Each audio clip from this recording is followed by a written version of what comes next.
Makassar pagi ini.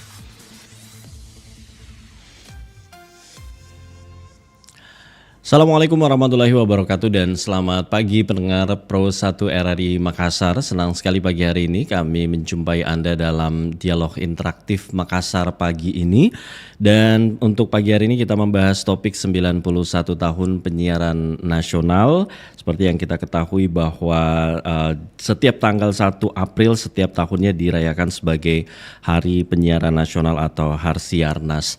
Dan pendengar, untuk membahas topik kita kali ini bersama saya Ida Malik yang menemani Anda tentunya, dan kami juga informasikan untuk Anda siaran RRI Makassar selain Anda bisa dengarkan di 94,4 FM, juga Anda bisa simak melalui aplikasi di RRI Digital, dan juga kami siarkan live streaming di YouTube channel RRI Makassar pendengar, dan juga melalui Facebook dan di media sosial kami.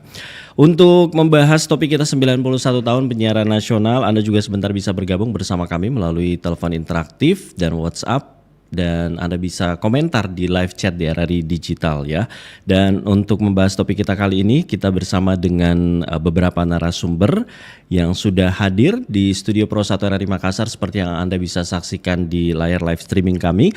Kita sudah bersama dengan pakar komunikasi dari Universitas Hasanuddin Makassar, ada Bapak Dr. Haji Aswar Hasan MSI. Alhamdulillah beliau hadir langsung di studio Pro 1 RRI Makassar. Kita sapa. Assalamualaikum warahmatullahi wabarakatuh, Pak Dr. Aswar Hasan. Ya, Waalaikumsalam warahmatullahi wabarakatuh. Terima kasih Pak Aswar Hasan sudah hadir di studio Pro 1 RRI Makassar. Sehat kabar tak Pak? Alhamdulillah. Alhamdulillah. Baik, dan pendengar, seperti yang Anda saksikan juga, kita bersama dengan Ketua KPD Provinsi Sulawesi Selatan, ada Bapak Irwan Ade Saputra SIP MSI. Assalamualaikum, selamat pagi Pak Ade. Waalaikumsalam warahmatullahi wabarakatuh dan selamat pagi. Kabar sehat juga Pak Ade ya? Alhamdulillah, dengan puasa hari ini insya Allah kita disehatkan. Masya Allah, baik. Dan kita juga sebentar akan terhubung melalui sambungan Zoom atau telepon bersama Kadis Kominfo Provinsi Sulawesi Selatan, Bapak Andi Winarno Eka Putra. Dan di awal kebersamaan kita mungkin Pak Dr. Aswar Hasan nih mungkin ingin menjelaskan sedikit mengenai Hari Penyiaran Nasional, seperti apa sih sebenarnya Pak Aswar? Ya baik, terima kasih. Jadi Hari Penyiaran Nasional ini merujuk pada pertama berdirinya Radio Putra Indonesia di Solo, yang disebut dengan Solo Se Radio Perenihi pada tahun 1933, jadi sebelum kemerdekaan. Nah, Hari Penyiaran Nasional itu merujuk pada berdirinya radio yang didirikan oleh pribumi tersebut, dan di mana pesan-pesannya pada itu adalah bagaimana menyerukan agar bangsa Indonesia bisa merdeka dan mandiri dalam mengelola negaranya.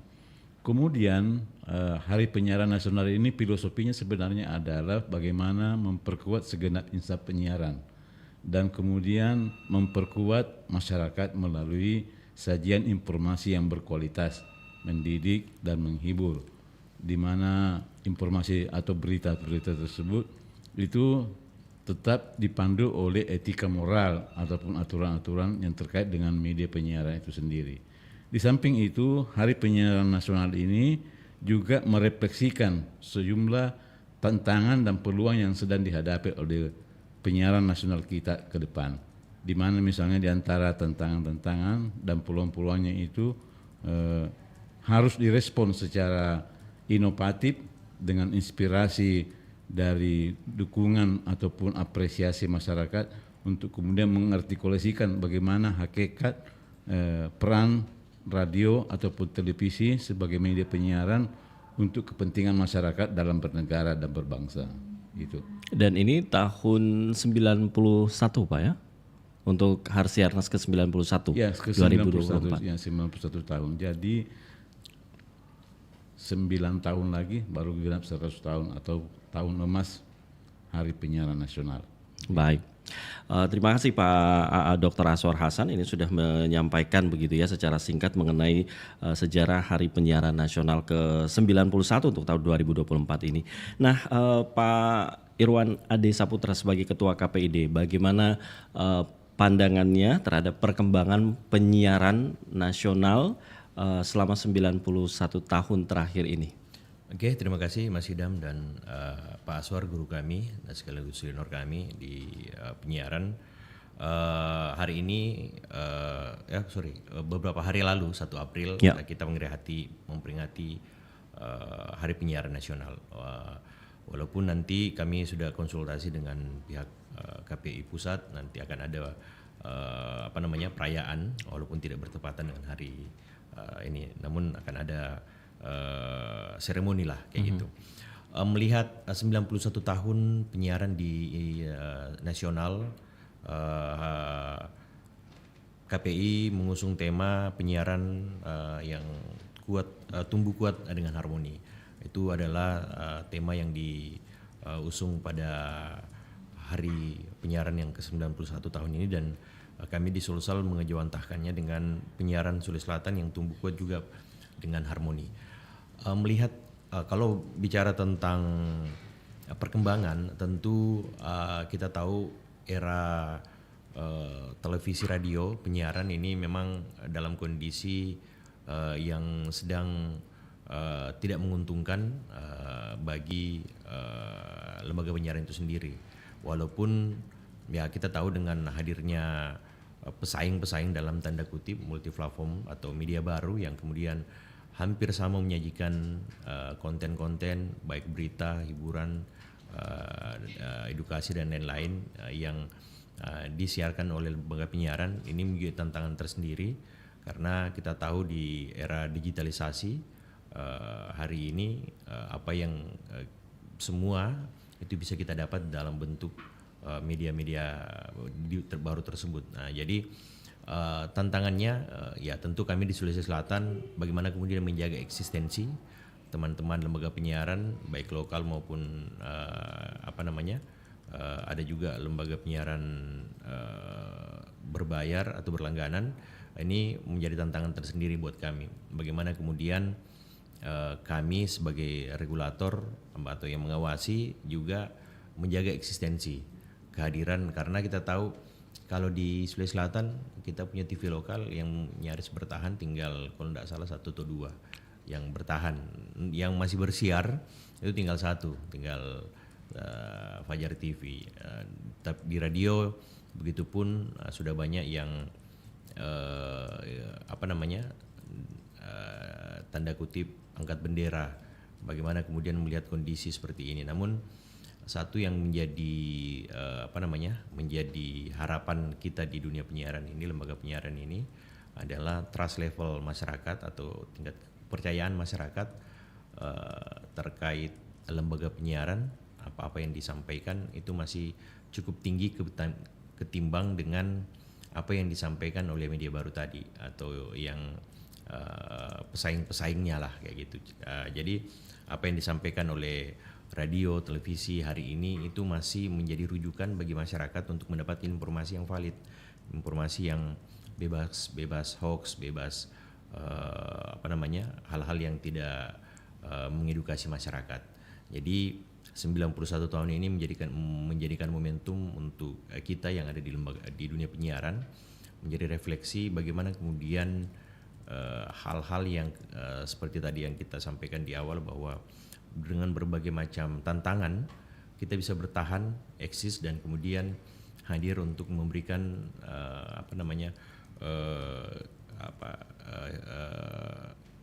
hiburan, edukasi, berita yang tetap masyarakat bisa konsumsi atau bisa dengar, tonton yang berkualitas. Seperti yang Pak Aswar tadi sampaikan, ini adalah momentum. Dengan tantangan yang begitu besar, kita harus berdiri tegak, menyatakan ke masyarakat bahwa kita masih ada di sini, dan ayo kita kembali dengar radio dan nonton TV, kayak gitu. Baik. Nah, ini tema yang diangkat tumbuh kuat dengan harmoni. Iya. Alasan pemilihan tema ini apa untuk Harsianus tahun ini?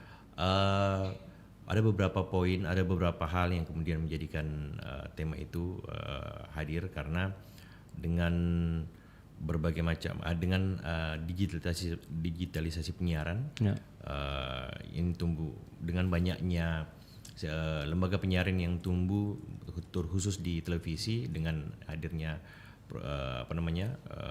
kebijakan digitalisasi penyiaran. Ada banyak lembaga penyiaran yang hadir memberikan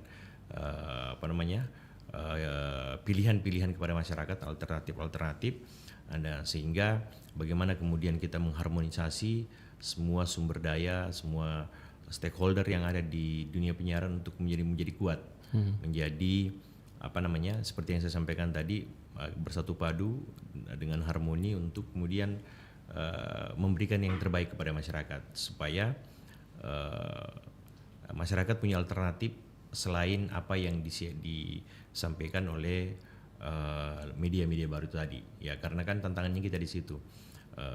Masyarakat hari ini, apalagi generasi kita, lebih cenderung ingin mendapatkan berita yang cepat, yang instan, yang mungkin menggunakan berita-berita atau informasi yang short, yang pendek-pendek itu, TikTok dan sebagainya. Dan ketika kita tidak berkolaborasi, tidak terharmonisasi, bisa jadi memang ke depan lembaga penyiaran ini akan semakin terpuruk. Dengan itu ya, harmoni untuk menjadi lebih kuat itu sangat penting dalam konteks kekinian dunia penyiaran. Ya. Pak Irwan, ini kalau tadi menyebut kondisi penyiaran di Sulawesi Selatan begitu, tapi menyebut kondisi tinggal beberapa TV lokal saja, hanya satu yang beroperasi, kemudian radio juga dalam tanda kutip yang angkat bendera begitu. Ya, ini seperti apa? Eksis ini tinggal RRI yang walaupun masih banyak juga yang ini, karena memang ya itu tadi, kalau kan kita bicara tentang lembaga penyiaran, kita bicara tentang industri ya tentu ada sesuatu yang ingin teman-teman beroperasi mendapatkan sesuatu, sedangkan kue dalam tanda kutip apa yang kemudian bisa didapatkan oleh lembaga penyiaran itu semakin kue yang dibagi ini semakin sedikit kayak gitu. Dan ya kita tahu bicara tentang itu ya butuh operasional, butuh apa dan sebagainya, dan itu yang selalu ketika kami beberapa kali mengundang, mengevaluasi teman-teman yang kok nggak bersiar ya Pak, kayak gimana kita mau bersiar kayak gini ya, sumber daya kita sudah ini, bayar listrik aja susah, iklan yang masuk tidak bisa tidak balance dengan pengeluaran apa dan sebagainya. Itu tantangan yang cukup, makanya kami juga tapi di inovasi yang dilakukan teman-teman lembaga penyiaran ini semua cukup luar biasa, dengan ikut juga menggunakan multi platform, bersiar di seperti yang dilakukan RRI hari ini, bersiar di YouTube, streaming dengan media-media sosial. Itu merupakan inovasi menurut saya. Artinya kita tetap harus bertahan di sini, namun kita juga harus ikut berada dalam posisi apa sih yang diinginkan oleh halayak pemirsa sekarang. Karena kalau kita tidak seperti itu, ya kita pasti ketinggalan dan teman-teman di lembaga penyiaran yang bertahan eksis dengan metode yang konvensional seperti yang lalu pasti akan tertinggal dengan ketika kita tidak melakukan inovasi-inovasi seperti itu. Baik Pak Asor Hasan, ini mendengarkan penjelasan kemudian dari Ketua KPID Sulawesi Selatan apa yang terjadi, permasalahan termasuk tantangan dan prihatin juga dengan kondisi yang dialami oleh media penyiaran di Sulawesi Selatan yang termasuk radio begitu dan televisi. Ya, seperti saya katakan semula bahwa Hari Siaran Pers ini harusnya menjadi momentum untuk menatap tantangan dan peluang penyiaran ke depan. KPID saya pikir perlu diapresiasi dengan tema yang menurut saya sudah sangat tepat, yaitu bagaimana penyiaran kita ini bisa tumbuh kuat secara harmoni. Nah, dunia penyiaran saat ini dalam momentum Hari Siaran Pers ini atau Hari Penyiaran Nasional itu menghadapi dua tantangan, yaitu tantangan secara internal dan eksternal. Nah, tantangan secara internal ini penting untuk diperhatikan betul oleh segenap insan penyiaran kita, yaitu bahwa insan penyiaran itu dituntut untuk bisa berinovasi dalam merefleksikan konten siaran untuk kepentingan publik. Nah, dalam hal ini tentu siaran yang harus disampaikan kepada publik itu harus betul-betul bisa menemukan inovasi dalam rangka menerobos kendala-kendala tentang tantangan dalam kepungan siaran multiplatform yang digital. Dan inilah yang menjadi tantangan terberat daripada insan penyiaran, yaitu bagaimana supaya konten siarannya itu bisa lebih kreatif. Oleh itu dituntut untuk bisa ada inovasi terhadap konten siaran tersebut. Nah, kemudian tantangan secara eksternal, yaitu sejauh mana konten siaran media penyiaran kita ini bisa menjadi inspirasi sekaligus menjadi motivasi bagi publik kita. Nah, bagaimana konten siaran itu bisa menjadi inspirasi supaya masyarakat kita ini betul-betul menjadikan media siaran kita sebagai sesuatu yang sangat bermanfaat, sehingga dia dicintai dan disenangi sehingga tidak ditinggalkan. Dan kemudian bagaimana konten siaran ini bisa memotivasi publik kita supaya misalnya kecintaannya terhadap Republik ini tidak terkikis oleh berbagai tantangan dan kendala dalam berbangsa, sehingga masyarakat melalui siaran-siaran kita ini itu termotivasi ya dan terinspirasi untuk bagaimana membangun negeri ini. Nah, tantangan daripada media siaran itu juga adalah bagaimana bisa eksis di tengah keragaman dan konspirasi ataupun kritik-kritik yang banyak berseliweran di dunia penyiaran, khususnya dalam konten media digital atau media sosial.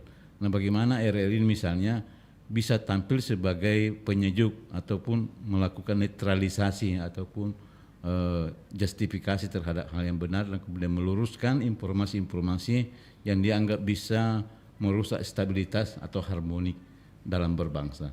Itulah tantangan-tantangan secara internal dan eksternal yang harus betul-betul bisa dihadapi oleh insan penyiaran kita, sehingga ke depan penyiaran ini bisa lebih eksis dan kemudian makin diakui keberadaannya dan peranannya lebih berarti lagi bagi kehidupan kita berbangsa dalam bernegara.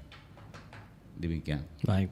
Nah, kalau dari KPID Sulawesi Selatan sendiri dengan permasalahan tantangan yang ada, apa solusi yang disampaikan atau ditawarkan?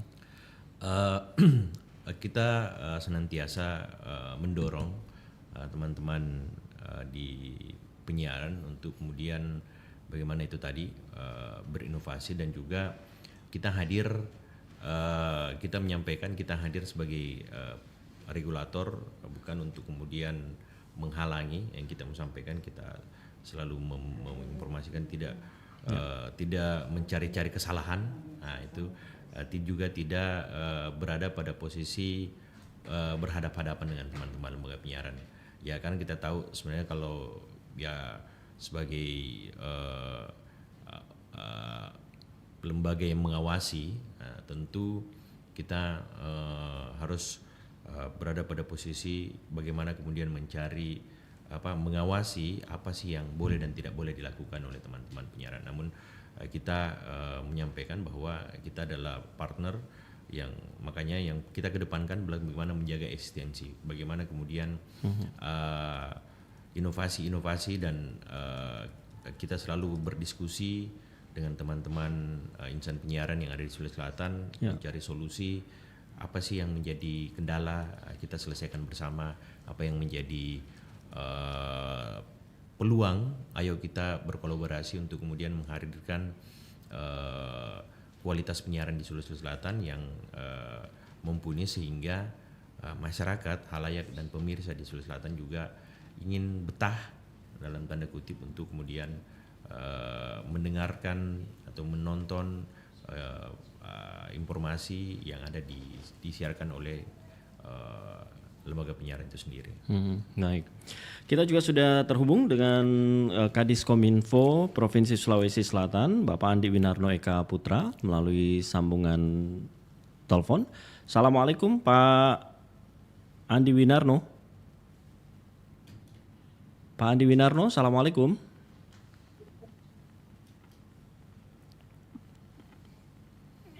Assalamualaikum Pak Andi Winarno. Waalaikumsalam warahmatullahi wabarakatuh. Baik, terima kasih sudah bersama kami di RRI Makassar dan di studio kami bersama dengan Ketua KPID Provinsi Sulawesi Selatan dan pakar komunikasi Universitas Hasanuddin Bapak Dr. Aswar Hasan. Iya mas. Oke. Siap. Baik, Pak Winarno, ini mungkin di Hari Penyiaran Nasional Harsiarnas ke-91, apa yang ingin disampaikan termasuk bagaimana melihat kontribusi penyiaran terhadap pembangunan di Sulawesi Selatan khususnya? Iya, makasih mas. Bismillahirrahmanirrahim. Assalamualaikum warahmatullahi wabarakatuh. Waalaikumsalam. Tentunya yang pertama-tama mungkin kami menyapa dulu seluruh pendengar RRI dimanapun berada. Kemudian yang kedua tentunya yang kami hormati Dr. Aswar Hasan, pakar komunikasi Universitas Hasanuddin. Kemudian rekan kami Ketua KPID Pak Ade. Siap, Pak Kadis. Terima kasih atas ini satu kehormatan bagi kami dilibatkan dalam kegiatan ini. Tentunya kami mewakili pemerintah Provinsi Sulawesi Selatan melihat di hari penyiaran hari ini kami tentunya berharap banyak dan melihat ini merupakan momen yang strategis sekali karena sebagaimana yang kita ketahui berbagi kesempatan Bapak Penjabat Gubernur Bapak Dr. Bakhtiar Baharudin sering mengatakan bahwasanya semua apapun yang kita lakukan di pemerintahan ini tidak akan sampai ke masyarakat kalau tidak terpublikasi. Dan tentunya teman-teman RRI, teman-teman media merupakan hal yang sangat strategis untuk menyampaikan sebagai dorong kami di pemerintah provinsi untuk menyampaikan semua apa yang pemerintah telah lakukan.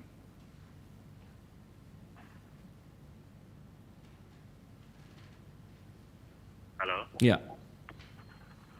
Baik, sejauh ini seperti apa Pak Winarno melihat peran dari media penyiaran begitu untuk pembangunan di Sulawesi Selatan? Iya, saya melihat peran daripada penyiaran ini sangat strategis sekali mas, karena tentunya dengan adanya teman-teman media, teman-teman penyiaran dimanapun berada, itu merupakan suatu hal yang sangat strategis bagi pemerintah provinsi, begitu dengan teman-teman pemerintah kabupaten kota yang ada di Sulsel.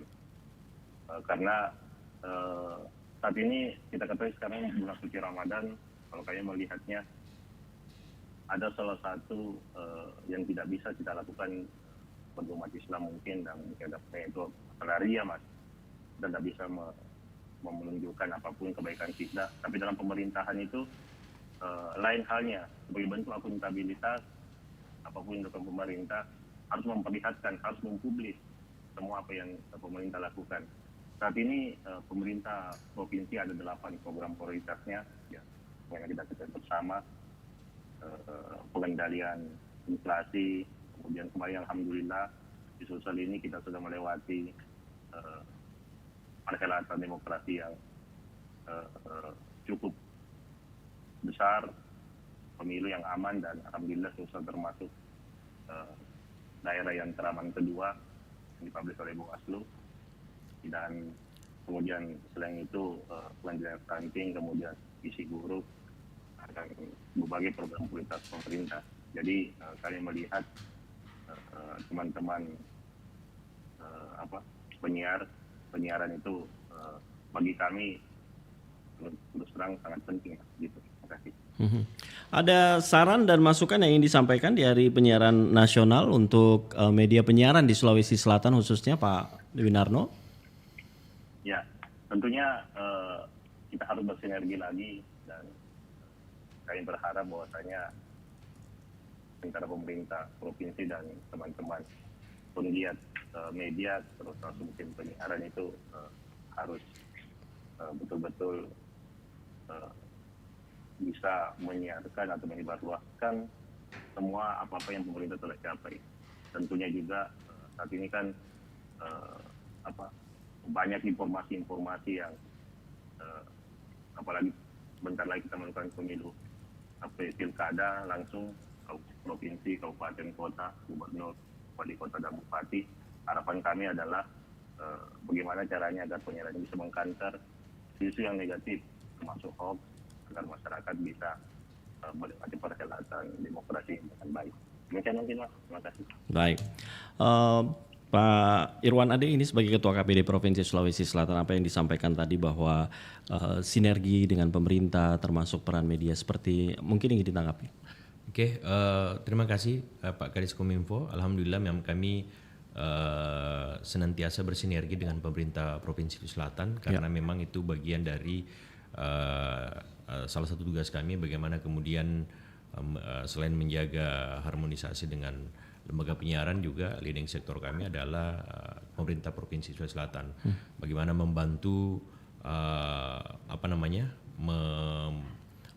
menyiarkan atau mempublikasi program-program pemerintah Provinsi Sulawesi Selatan hari ini dan kedepannya tentu dengan bersinergi dengan pemerintah provinsi melalui Dinas Komunikasi dan Informasi Provinsi Sulawesi Selatan. Dan kami memang senantiasa dengan Pak Kadis dengan juga dengan seluruh stakeholder di Kominfo selalu sharing dan diskusi bagaimana kemudian melihat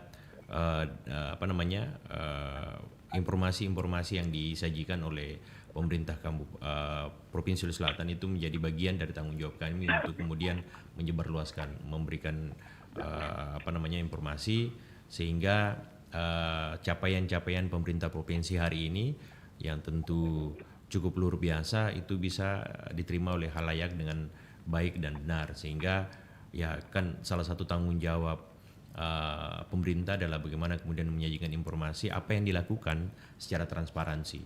Pertanggungjawaban publik itu penting, sehingga memang apa yang sudah dilakukan oleh pemerintah provinsi melalui Dinas Kominfo hari ini itu kami cukup rasakan, dan juga kami senantiasa menyampaikan hal-hal tersebut kepada teman-teman lembaga penyiaran bahwa ayo kita bersama-sama membantu pemerintah provinsi ini demi bagaimana juga pertumbuhan pencapaian-pencapaian yang terjadi untuk kepentingan masyarakat Sulawesi Selatan.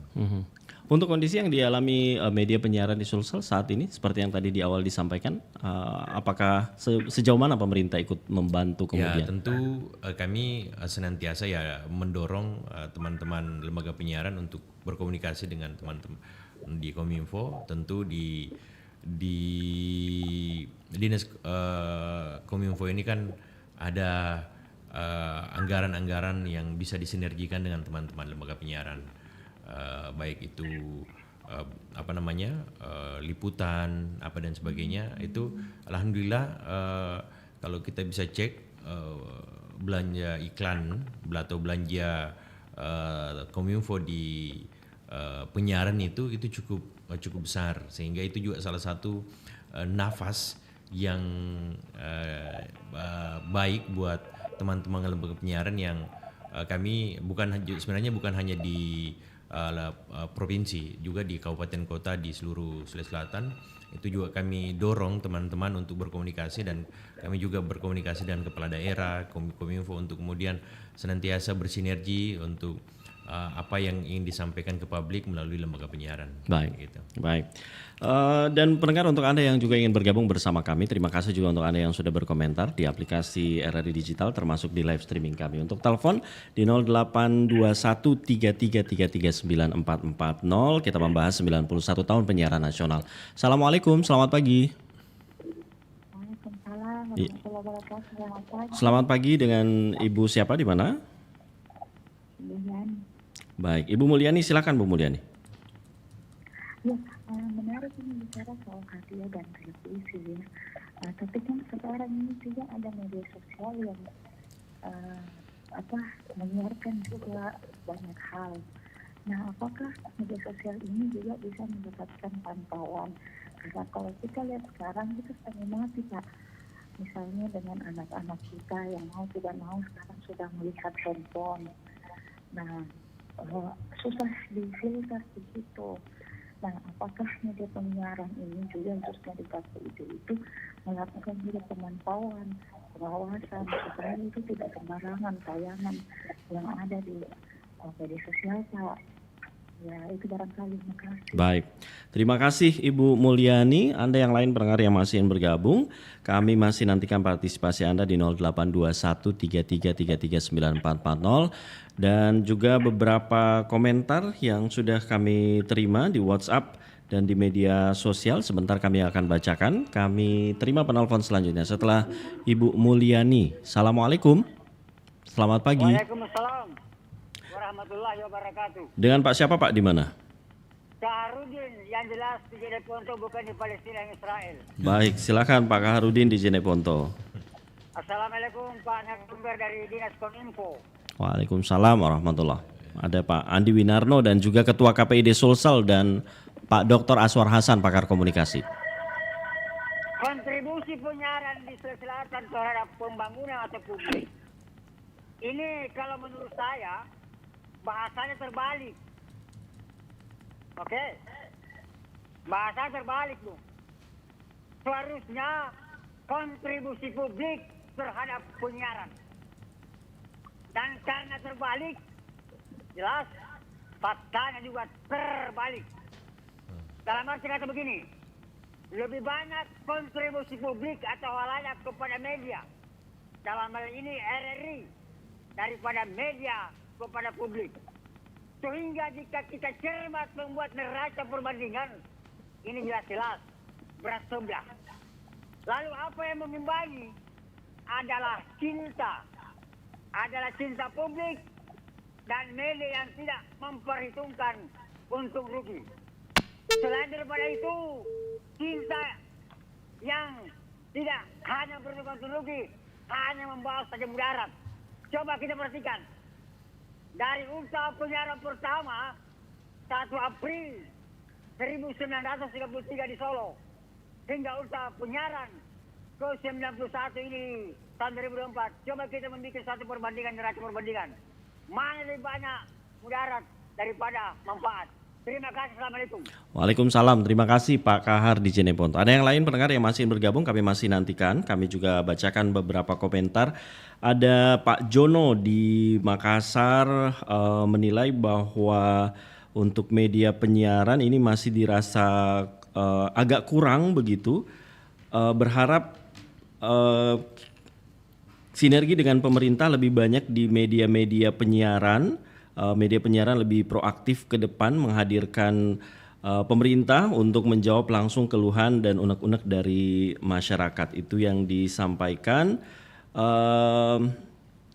Ibu Sofia di Makassar, menyampaikan bahwa kontribusi media penyiaran untuk pembangunan di Sulawesi Selatan ini sudah sangat baik, apalagi di RRI Makassar banyak berkolaborasi dan tetap bangga dengan media penyiaran di Harsiarnas ke-91. Baik, Pak Dr. Asor Hasan mungkin ingin menanggapi satu persatu dari pendengar kita yang juga bergabung. Tadi ini ada beberapa yang disampaikan. Silakan Pak. Ya, jadi media penyiaran kita ini adalah lembaga strategis dalam rangka merawat dan menumbuhkan dinamika pembangunan kita. Dalam konteks Harsiarnas ini, seperti saya katakan semula, lembaga penyiaran itu harus berbenah diri supaya bisa berkontribusi positif terhadap dinamika masyarakat kita dalam rangka bagaimana membangun negeri ini. Olehnya itu ada 3 poin yang harus menjadi momentum evaluasi sekaligus antisipasi. Jadi Harsiarnas ini harus mengingat 2 poin ini, yaitu bagaimana lembaga penyiaran kita bisa melakukan evaluasi sekaligus antisipasi.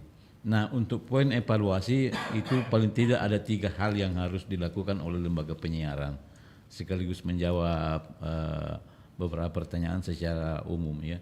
Pertama adalah bagaimana segenap insan penyiaran kita ini melakukan update SDM dalam rangka kualitas penyiaran itu sendiri, yaitu bagaimana mengupdate kapasitas dan kompetensi insan penyiaran kita. Karena di era sekarang ini kompetisi itu sudah menjadi hal yang mutlak, sehingga kualitas dalam bentuk kapasitas dan kompetensi itu harus betul-betul bisa lebih ditingkatkan lagi. Nah, yang kedua adalah bagaimana supaya ada renovasi teknologi fasilitas lembaga penyiaran kita.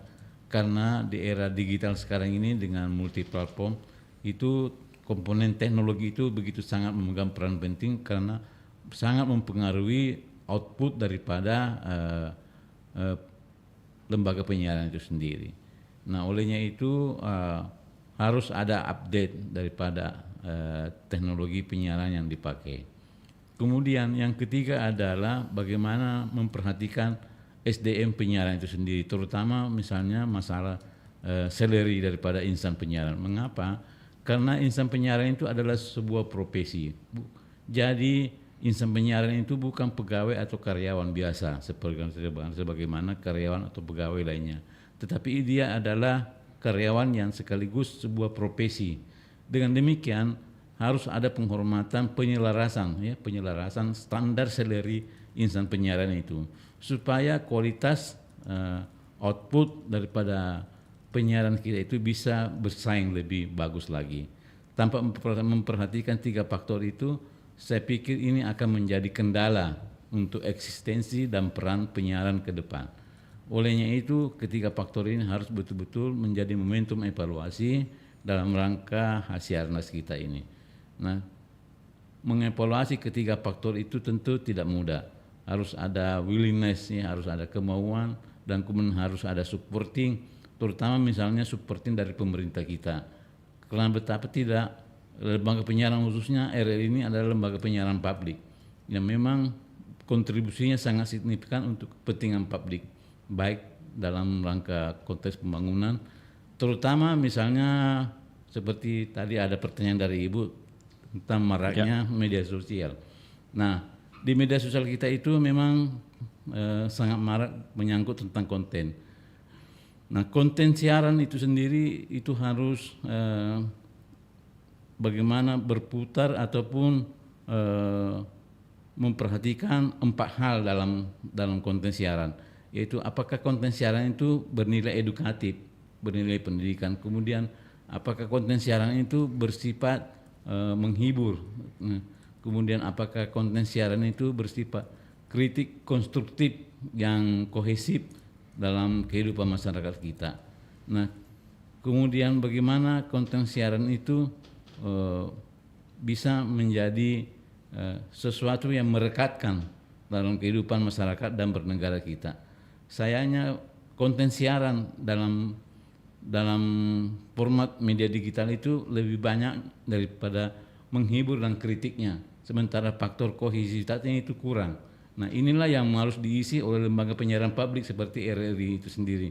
Bagaimana konten siaran itu bisa berdimensi kohesif, yaitu bisa menyatukan, dan disinilah makna daripada bagaimana tema Hasiarnas kita ini supaya bisa tumbuh dan menjaga harmoni dalam kehidupan berbangsa dan bernegara. Nah, pengertian harmoni ini harus dua pihak, yaitu masyarakat dan pemerintah. Bukan harmoni saja untuk kepentingan pemerintah, tetapi harmoni untuk kepentingan masyarakat dalam rangka bernegara. Jadi harus ada keselarasan, keseimbangan. Nah, disinilah pentingnya peranan lembaga penyiaran publik itu yang berada di dua titik ini, antara kepentingan pemerintah dan kepentingan masyarakat dalam rangka bernegara, di mana komitmen utama daripada lembaga penyiaran publik itu adalah untuk kepentingan negara dan harus disupporting atau difasilitasi oleh pemerintah sebagai penyelenggara negara demi kepentingan atau kebutuhan hak-hak masyarakat itu sendiri. Ini terkadang yang banyak diabaikan oleh pemerintah kita dalam kaitannya dengan peranan dan tanggung jawabnya terhadap lembaga penyiaran, khususnya terhadap bagaimana updating kapasitas dan kompetensi serta renovasi kepentingan teknologi penyiaran itu sendiri untuk kebutuhan masyarakat kita. Tanpa itu maka Hasiarnas ini tidak akan mengalami perbaikan-perbaikan dari tahun ke tahun. Hasiarnas itu diperingati dalam konteks bagaimana supaya ada evaluasi, dan evaluasi itu berdimensi perbaikan ataupun kemajuan dalam rangka antisipasi ke depan, di mana tantangan semakin begitu berat ya, dan kapasitas ataupun modalitas daripada penyiaran kita ini semakin terkikis ya, semakin terkikis. Nah, tanpa pemihakan ataupun afirmasi terhadap penyiaran, termasuk dalam hal ini bagaimana afirmasi negara, dalam hal ini penyelenggara negara yaitu pemerintah terhadap SDM penyiaran itu bisa betul-betul memperhatikan eksistensi dan peran mereka dalam rangka membangun negara ini. Tanpa itu maka Hasiarnas ini hanya merupakan seremoni. Jadi bagaimana Hasiarnas ini kita bisa menarik substansi manfaat daripada kepentingan penyiaran itu sendiri. Berbicara kepentingan penyiaran, maka komponen terpenting atau strategis di dalamnya itu adalah SDM-nya, yaitu bagaimana insan penyiaran itu supaya bisa diupdate kapasitas dan kompetensinya, sekaligus bagaimana supaya ada penghormatan, penyelarasan daripada selari daripada insan penyiaran sebagai profesi. Karena insan penyiaran itu bukan pegawai ataupun karyawan biasa. Dia adalah sebuah profesi yang dibangun secara berkesinambungan dan secara serius dan secara bersungguh-sungguh. Tanpa itu maka sulit seorang itu bisa menjadi profesional. Nah, inilah tantangannya insan penyiaran kita supaya bisa lebih profesional dalam rangka menghasilkan output ataupun luaran kualitas penyiaran untuk kepentingan publik ataupun masyarakat dalam bernegara. Baik, ya. Pak Irwan Ade, ini apa yang disampaikan tadi oleh Pak Dr. Azwar Hasan begitu, bahwa update SDM, kompetensi SDM penyiaran, kemudian renovasi teknologi begitu. Ini seperti apa yang dilakukan sejauh ini untuk penyiaran di Sulawesi Selatan? Memang kita juga mendorong, memang itu tadi seperti yang disampaikan Pak Aswar, bagaimana kemudian SDM itu selalu mereka harus adaptif, lembaga penyiaran harus adaptif dengan perkembangan teknologi informasi hari ini. Karena kalau tidak seperti yang disampaikan tadi, bahwa memang kalau tidak ya tentu masyarakat akan punya pilihan lain. Ya tentu kapasitas insan penyiaran juga harus di-upgrade sesuai dengan kebutuhan masyarakat, karena kan pergeseran budaya pemirsa ini juga penting menjadi bagian yang dilihat oleh lembaga penyiaran atau insan-insan penyiaran. Karena kenapa? Pergeseran pemirsa ini yang keinginan, kebutuhan informasinya harus lebih inovatif, mereka hiburannya juga mungkin lebih menarik, dan edukasi yang diharapkan oleh pemirsa halayak itu tentu yang lebih update, lebih sesuai dengan kebutuhan mereka. Jadi ketika insan penyiaran kemudian tidak adaptif dengan itu, tentu mereka punya pilihan lain. Nah, ketika kita tidak mengikuti, tidak bisa beradaptasi dengan dunia hari ini, ya tentu pasti akan ketinggalan. Dan kita mendorong itu. walaupun sebenarnya regulasi di penyiaran ini ya kita insya Allah kita menunggu ada revisi, ada perubahan-perubahan yang juga ikut dalam konteks kekinian, baik itu P3SPS maupun undang-undang penyiaran yang relevansinya mungkin sudah butuh penyegaran. Nah, kita harus juga ikut di situ ya, kita menunggu angin segar di legislatif di terkait perubahan undang-undang. Semoga ada penyamaan atau adaptasi konteks kekinian yang dibawa oleh undang-undang penyiaran yang baru nantinya. Seperti juga menjawab tadi Ibu itu bahwa bagaimana sih sebenarnya ya, kita ini bukan hal media baru sosial, ya, media sosial bukan hal baru yang kami terima di KPID, bukan hanya KPID Sulsel, di KPI dan juga KPID seluruh Indonesia. Bagaimana kemudian banyak aduan masyarakat atau masukan masyarakat terkait apa yang mereka tonton itu di luar lembaga penyiaran. Ya, tadi itu di media-media baru, baik di platform-platform media sosial. Kita tidak bisa salahkan masyarakat karena mereka butuh butuh kepastian bahwa apa yang kemudian disiarkan oleh media-media ini itu aman untuk dikonsumsi, aman untuk ditonton, terlebih untuk anak-anak. Mereka pasti punya kekhawatiran ketika ya apalagi keluarga-keluarga yang hari ini sangat sibuk, mungkin tidak bisa mengawasi anaknya. Mereka berharap bahwa tontonan-tontonan yang mereka media sajikan itu aman untuk tanpa mereka awasi. Harusnya kan begitu. Jadi ya itu juga makanya kami juga biasanya tidak langsung menganggap bahwa itu bukan kami punya, walaupun ya bukan urusan kami. Untuk saat ini bukan kewenangan kami. Ya kita tahu kalau untuk media-media baru ini ya satu-satunya undang-undang yang terikat dengan mereka undang-undang ITE, undang-undang ini terkait keterbukaan informasi dan lain-lainnya. Ya kita berharap ke depan apakah kewenangan itu ada di KPID atau ada lembaga baru yang kemudian hadir untuk itu, karena memang ya seberapa kuat kita menahan arus kebocoran dalam tanda kutip informasi-informasi yang tidak bertanggung jawab itu di media penyiaran, di lembaga penyiaran, radio, televisi dan lain-lain. Ketika yang tumpah luar biasa itu ada di media-media baru ini. Ya kita berusaha untuk kemudian bagaimana menjaga kualitas penyiaran, namun konsumsi masyarakat terhadap informasi, edukasi dan hiburan ini itu ada pilihan lain, ada alternatif selain media penyiaran. Ada media baru dan di sana aksesnya lebih mudah dan sebagainya. Hanya butuh gadget, tidak butuh perangkat-perangkat yang khusus. Mereka sudah bisa menikmati hiburan tadi, edukasi tadi dan juga informasi tadi. Nah pilihan itu ini tantangan luar biasa buat kita bernegara, bukan hanya tantangan buat KPI, KPID atau Dinas Kominfo. Ini tantangan bernegara kita karena kita bisa bayangkan kalau beberapa saat ke depan ini belum pasti siapa yang kemudian mengawasi konten-konten itu yang berseliweran di media sosial.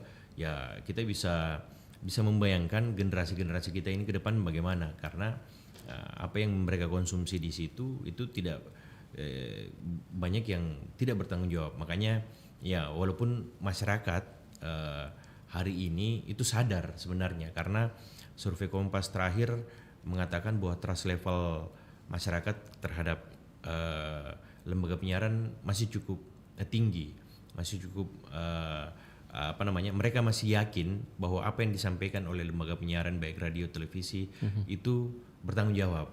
Sedangkan apa yang disampaikan oleh media sosial ini ya tidak, walaupun tidak semuanya, ada yang tidak bertanggung jawab. mereka paham soal itu. Makanya kalau mereka mencari informasi yang valid, walaupun sudah melihat dan menonton di media sosial, mengkonfirmasi itu mereka mencari perbandingan, oh apakah ini betul. Setelah mereka lihat bahwa informasi ini ada juga diinformasikan oleh teman-teman di penyiaran, mereka baru yakin oh ini berita betul. Baik. Kayak gitu, mengkonfirmasi. Makanya sebenarnya masih ada peluang kita dengan kesadaran masyarakat itu tadi. Pak Dr. Hasan ini menanggapi media baru tadi, ada Ibu Mulyani tadi menanggapi, termasuk juga tadi harapan dari Kadis Kominfo memasuki pilkada nanti belajar dari yang lalu, begitu, apa yang ingin disampaikan? Iya, tren siaran di media baru kita ini itu ada dua, dan dua ini cenderung menjadi permasalahan dalam kehidupan kita berbangsa. Ya. Di mana informasi ataupun siaran itu kan paling tidak meliputi 4 aspek. Informasi itu harus edukatif, kemudian bersifat informatif dan kritik, serta harus bersifat kohesif dalam kehidupan sosial. Nah, sementara informasi ataupun siaran-siaran di media sosial kita ini itu didominasi oleh kecenderungan dua hal, yaitu pertama, kalau dia menghibur itu model hiburannya itu lepas kendali dalam bingkai etika sosial, sehingga memang menghibur tetapi efek sosialnya itu bisa melangkahi etika moral. Nah, itu suatu permasalahan. Kenapa? Karena tidak dibingkai oleh sebuah perangkat aturan. Misalnya di KPI itu ada aturan namanya P3SPS, Pedoman Perilaku Standar Peraturan Siaran. Nah, itu tidak boleh melanggar itu, di mana RRI misalnya atau lembaga penyiaran yang resmi itu diatur oleh itu, sehingga tidak boleh menyajikan informasi kalau toh bersifat hiburan itu informasinya yang melanggar etika moral, itu akan disemprit oleh KPI ataupun KPID. Kemudian kritik tak terkendali, itu yang kedua. Itulah yang mewarnai media sosial kita. Kalau ada kritik itu tidak terkendali. Nah, dan terkadang melewati batas-batas norma-norma ataupun etika sosial kita. Mengapa itu terjadi? Karena ya mungkin karena media yang selama ini diakui ataupun sebagai media yang resmi itu lalai atau abai menyampaikan sebuah kritik yang bersifat konstruktif terhadap kehidupan masyarakat kita, yang mana kritik itu sebagai sebuah refleksi atas permasalahan masyarakat. Nah, itu diambil alih oleh media sosial. Sayangnya manifestasi kritiknya itu tidak terkendali, yang melanggar norma-norma etika sosial. Nah, inilah yang harus diseimbangkan oleh media penyiaran kita. Itu bagaimana mengartikulasikan kritik dan menyajikan informasi yang bersifat hiburan itu dalam dimensi yang bersifat edukatif dan informatif. Nah, inilah yang saya maksud sebagai tantangan untuk update kompetensi dan kapasitas insan penyiaran kita. Baik. Sehingga siaran itu bisa betul-betul menjadi inspirasi sekaligus motivasi dan menjadi kohesif sosial, yaitu pemersatu atau menyelaraskan harmoni kita dalam kehidupan bermasyarakat. Nah, itulah peran strategis lembaga penyiaran itu sendiri yang mana kita peringati setiap tahun. Baik, karena kita dibatasi oleh waktu juga, mungkin di akhir ada harapan dari Ketua KPD Sulsel terhadap masa depan penyiaran di Sulawesi Selatan. Silakan, Pak.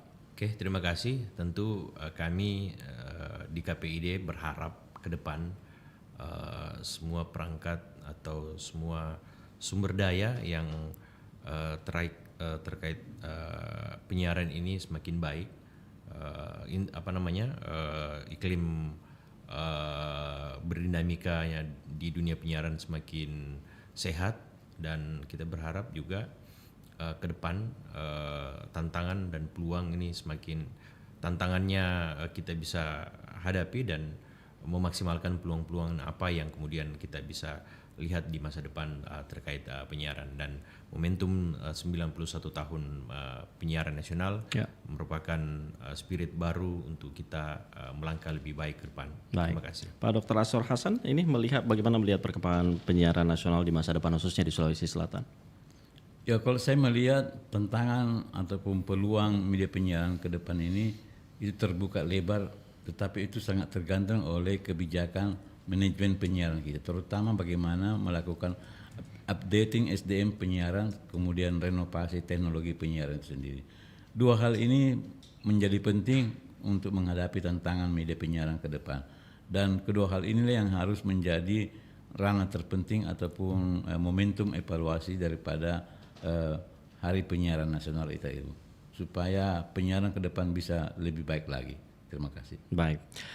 Dan pendengar, terima kasih juga untuk Anda yang sudah bergabung bersama kami. Ini ada beberapa Pak Ahmad di Makassar. Sebagai pendengar di Sulsel, saya berharap penyiaran dapat lebih memperhatikan isu-isu yang relevan bagi masyarakat Sulawesi Selatan seperti pertanian, perikanan, dan kearifan lokal. Ada dari Ibu Siti di Parepare, berharap walaupun era digital ada multi platform, tetapi frekuensi khususnya AM dan FM, khususnya RRI, masyarakat di pelosok masih tetap membutuhkan. Semoga tetap diadakan. Baik, terima kasih untuk masukan yang disampaikan.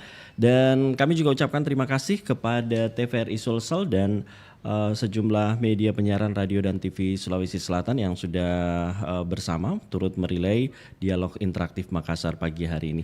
Terima kasih banyak pakar komunikasi Unhas Makassar, Bapak Dr. Haji Aswar Hasan MSI. Terima kasih Pak Dr. Aswar Hasan, sehat selalu. Amin. Kemudian juga Ketua KPD Provinsi Sulawesi Selatan Bapak Irwan Ade Saputra SIP MSI. Terima kasih Pak Irwan.